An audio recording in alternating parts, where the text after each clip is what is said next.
I am Dr. M.L. Mehta and I will teach physics. So, we will start the first chapter. Now, what is the basic thing? What is the physics? Physics is a word, it means nature in the Greek language. This name was suggested by Aristotle, a great scientist and philosopher in Greece. Now, how we define the physics? Now, physics is a branch of science which deals with the basic law of nature and natural phenomena. I repeat once again, the physics is a branch of science which deals with the basic laws of nature and natural phenomena. Now, physics deals with the interaction of matter with matter and matter with energy and radiation. Now, physics is concerned with space, time, mass, energy, radiation, etc. Now, what is the scope of physics? So, first we will learn what are the scope of the physics. Now, the scope of physics is vast. It means there is a very large number of application of physics for the human being or mankind. The what things we are seeing around us, they are related and are due to some of the basic law of physics. Namely, we can say the telephone, mobile, television, bike, engines, motorcycles. These all are based on some principle of physics, and these principles of physics are applied by the technologists, and different fields we can have the application of physics, and which are helpful for the easy life of mankind and the welfare of the mankind. Now, broadly, we can divide the physics in two categories. One category is the macroscopic. Now, what do you mean by macro? Macro means it's a large number. And second is micro, where the number is very less. In macroscopic, we will have a classical physics. In classical physics, the distances are of the laboratory measurement or terrestrial measurement or astronomical measurement. What do you mean by this? We mean that the laboratory measurement means the measurement is done by the laboratories, and minimum distance measured by the laboratory is 1 mm or even less than 1 mm. So, at the most we can find the distance up to 10 raised to minus 6 meter. In the terrestrial means the distance from one place to another place. That is the terrestrial distances, that is in the kilometers. And astronomical distance means the distance between Earth and Sun, Earth and Moon, that is very high, very large, and it is of the order of 10 raised to power 26 meters. So, we can have classical physics, and in which we have the distances are larger, the different branches of the classical mechanics, classical physics are mechanics, heat and thermodynamics, optics, magnetic, electricity, etc. So these are the some domains of classical physics where the measurements and distances are of the reach of the person or which we can measure easily. Then second is your quantum mechanics. Quantum mechanics, it is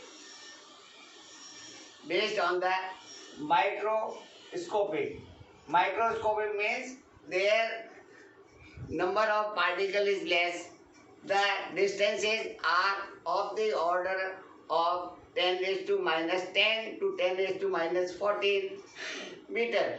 That is the atomic distances which we cannot measure by simple methods, and classical mechanics is unable to explain the existence, the reactions, the interactions of the particles which are in nucleus. So quantum mechanics is used. Now first of all we take the macroscopic and we will take the mechanics. So in mechanics, as you have learned in the lower classes, the forces, the Newton's law of forces, the laws of motion, this you have read. You have read the heat energy, you have the viscosity, we can have the surface tension, we can have the gravitation. So these are all of the classical mechanics, and in the mechanics we will study all these terms will be dealt in detail during your 11th class physics. Now second is we take the optics. Optics means optics is a branch which deals with the images formed by the lenses, mirrors, prism, etc. As we know, light is also a form of energy, and optics is the branch which deals with the light. So here we will measure the velocity of light. We can measure the different phenomenon of light, just like interference, diffraction, polarization, that you will read in your 12th class. So you have learned about the rainbow, and rainbow is formed, that is due to the dispersion of the color. That is also in the optics. The third branch we can take thermodynamics or heat and thermodynamics. The heat and thermodynamics, this is also in the macroscopic system. In the macroscopic system, there is a large number of particles are there. Though in the microscopic system, in equilibrium, we are concerned with the interactions of the system with other system. Here we can have the change in internal energy, change in the entropy, change in the heat, temperature. These all are the parameters, and some of the parameters you know, such as the heat, the temperature, the heat engines. These are all covered in the thermodynamics. Now fourth is, we can say, electromagnetic. Now electromagnetic, actually electricity and magnetism were different branches. In electricity,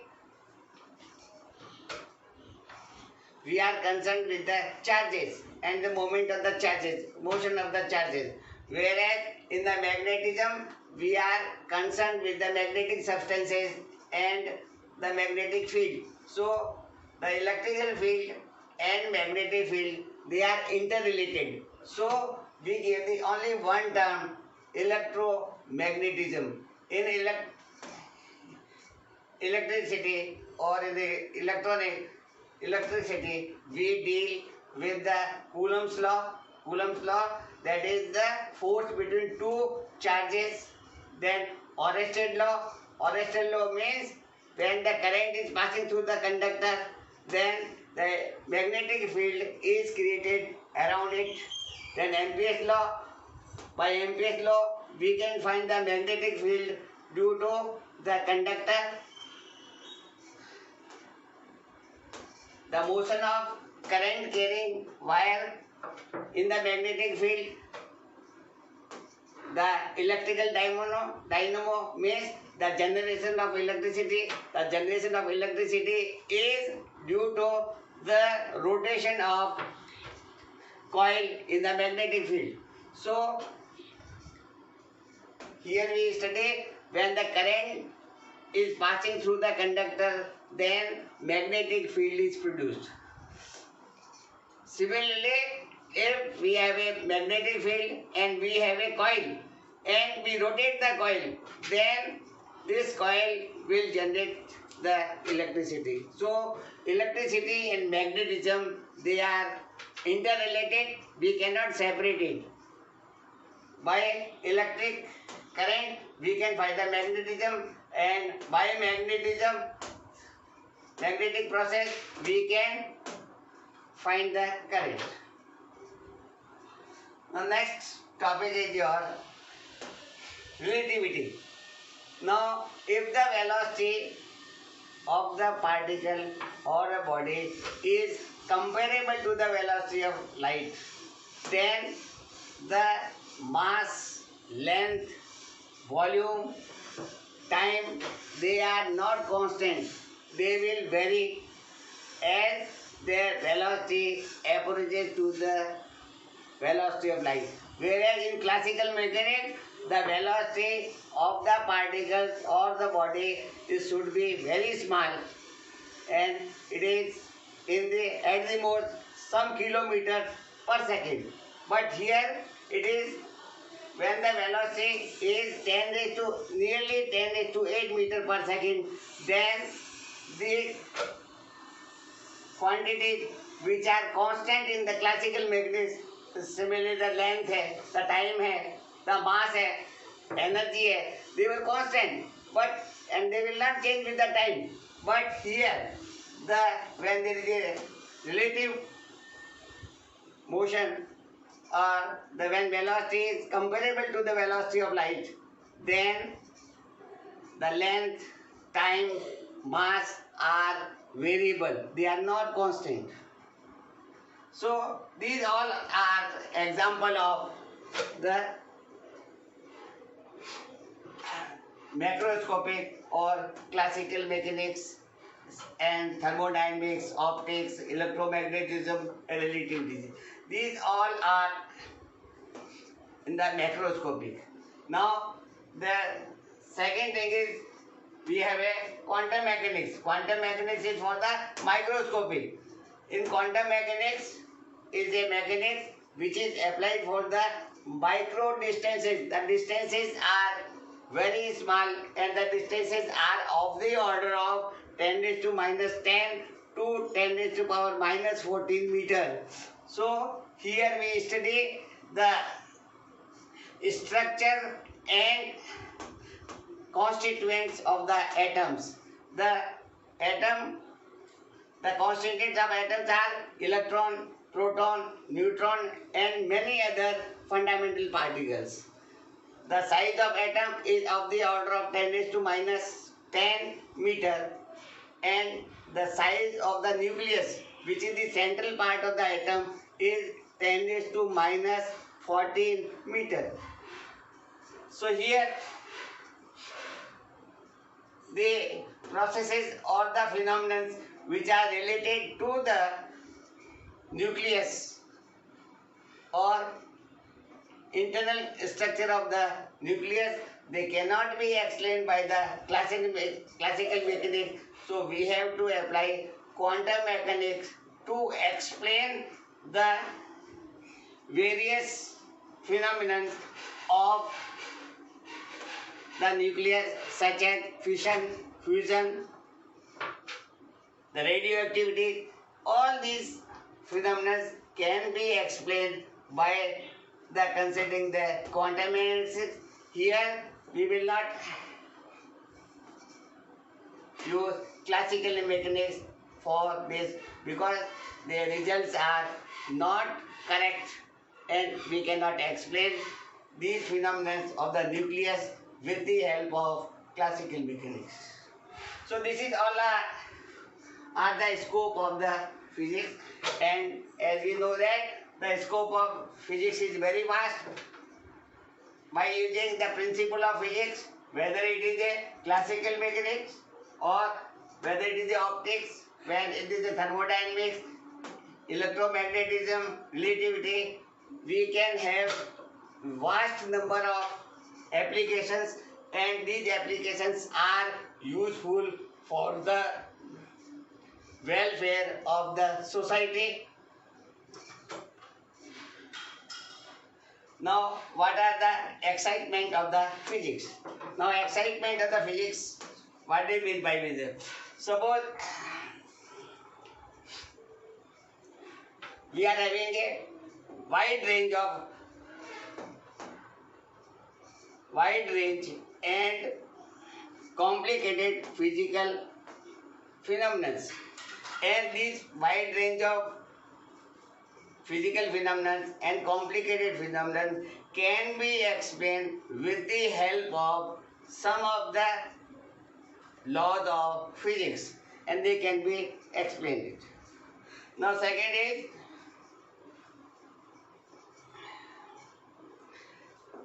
some experiments and some events are observed and which cannot be solved or which cannot be explained by the scientists earlier. But now the new scientists, they are using the new theory and new technology, and they prove the many phenomena which were wrongly suggested and established by the earlier authors. You take the example of Newton. The Newton's law of motion are possible. They are possible only and only when the velocity of the system is much smaller than if the velocity of the object is higher order, means they are comparable to the velocity of light, then length, mass, time, and they are not constant. So they cannot be explained by the Newton theory. So the relativity was suggested. So the scientists are using different techniques, theories, and prove these things by the experiment. You take the example of photoelectric effect. Photoelectric effect was experimentally proved, but no theory was possible to explain it. Then Einstein gave the theory, and he will use the quantum nature, and by using the quantum nature, he could explain the photoelectric effect, and Einstein got Nobel Prize for the photoelectric effect. Now, third excitement is the scientists are developing new technology using the laws of physics to have welfare of the society. What do you mean by this? We mean that the scientists formerly, we do not have the telephone, we will not have the telex, we will not have the radio. So the scientists were working on the different subjects and different topics, and they have invented telephone, they have invented telegraph, telex, radio, television, the launching of satellites. These are all which are helpful for the welfare of the mankind.